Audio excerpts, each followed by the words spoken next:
Good afternoon, YouTube. Welcome to Ferret Face Fail Productions. So, today we're just doing a little update on the VFR. There's going to be probably a few of these in this series, but this one's on, this isn't a how-to video, so there's some great videos on doing cam chain tensioners for the VFR, but I'm just kind of doing an update. We did a few maintenance items, and yeah, so we just got the upper cam chain tensioner in, which is a little bit of a pain in the butt. It takes you a couple of hours. But if you own a 6th gen VFR, you know they have cam chain issues, not chain issues, cam chain tensioner issues.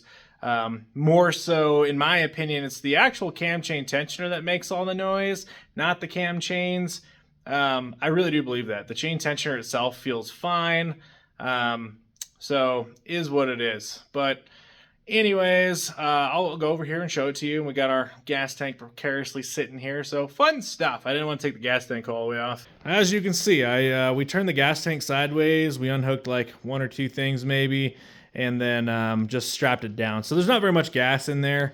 Luckily, when the bike decided to short out on me, she was pretty much empty, so good for me, I guess. I don't know. But we used, these are crate straps.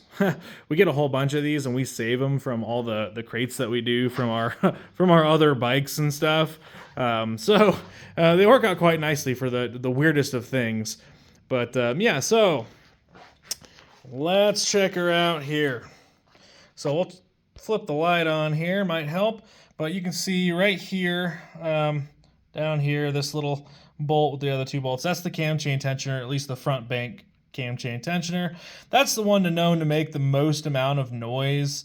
That's the one I'm replacing for right now. The rear one, from what I can tell, is not currently making noise. It's also a lot easier to get to. It's like a 5-minute job. So this is the one where you have to remove the air box, which can be a little finicky. I highly recommend a JIS screwdriver, J-I-S. If you don't have one of those, you can strip out the screws pretty easily. A K&N filter that looks like it's been in there forever and not cleaned, so we're going to clean that up. I'm not a huge fan of K&N filters, but for street bikes, I think they're fine. And then, of course, I wanted to clean up all this gunk that's in here and make sure that these butterfly valves are all cleaned up. Make sure we don't have anything dropping in there. But overall, the most pain in the butt thing about this is really just removing everything. I've got the plastics off the bike, of course, because we're putting new plastics on it. But I'd imagine you'd have to at least take the front fairings, side fairings off, and then the tank.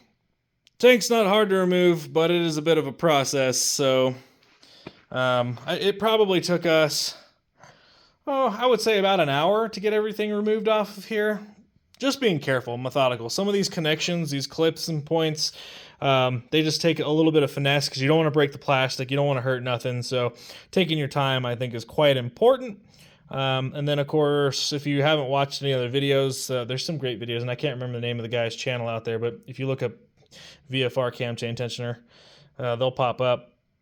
But we used a skinny screwdriver in the center after you remove this cap. So we'll use my old one. This is the old one, by the way, so it's a little bit different design. Oh god, come on.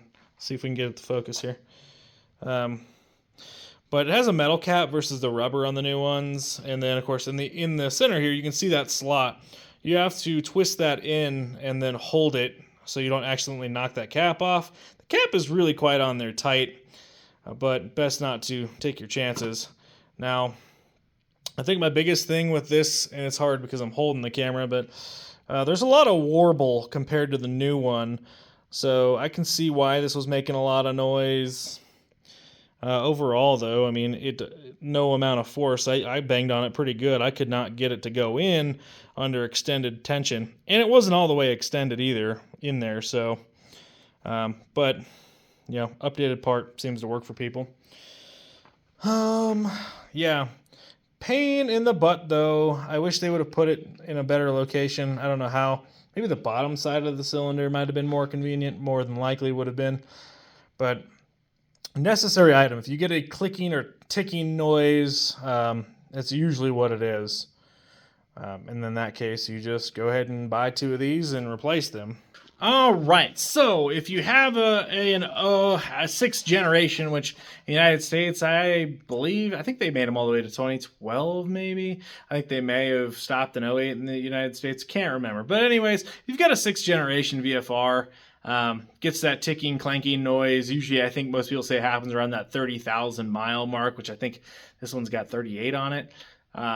Then it most certainly is the cam chain tensioners.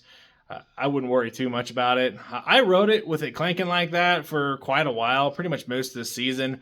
I felt that it was because once it warmed up, sound went completely and totally away. When you started it cold, it didn't make any noise right away, and then it started kind of getting that clacking noise. I really think it was that loose shaft on the cam chain tensioner. But, hey, if it's making noise, you should probably change it. I live a little bit dangerously. I didn't pay very much for this bike, so if it blew up, not a big deal. In fact, I've had far more issues with the electrical than anything else. And that'll be my next project after we get that back together. We'll be soldering in a new 30 amp inline fuse. So, because that all roasted. But hey, stay tuned as we put this thing all back together. I'm also going to be doing a review of, oh God, I can't move my finger here. In this box right here, some AccuMarks plastics. So we'll be doing a review of that too. So I got their full hardware kit, all the plastics. Those are going to be going on the VFR. So step at a time. It's just, all this stuff takes a fair bit of time. Hopefully we can get the plastics on. Hopefully they fit good. Because it probably took me 2 hours.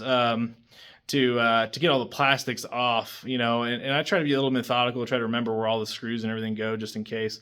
So, yeah, I'm not the fastest mechanic in the world, but we're getting stuff done, and it's going quite well. We got to get another bike in here to repair. I got a Kawasaki Versys that needs a water pump that's coming in here. So we'll get this done soon. But thanks for watching, guys. We'll catch you on the next one. Ferret Face out.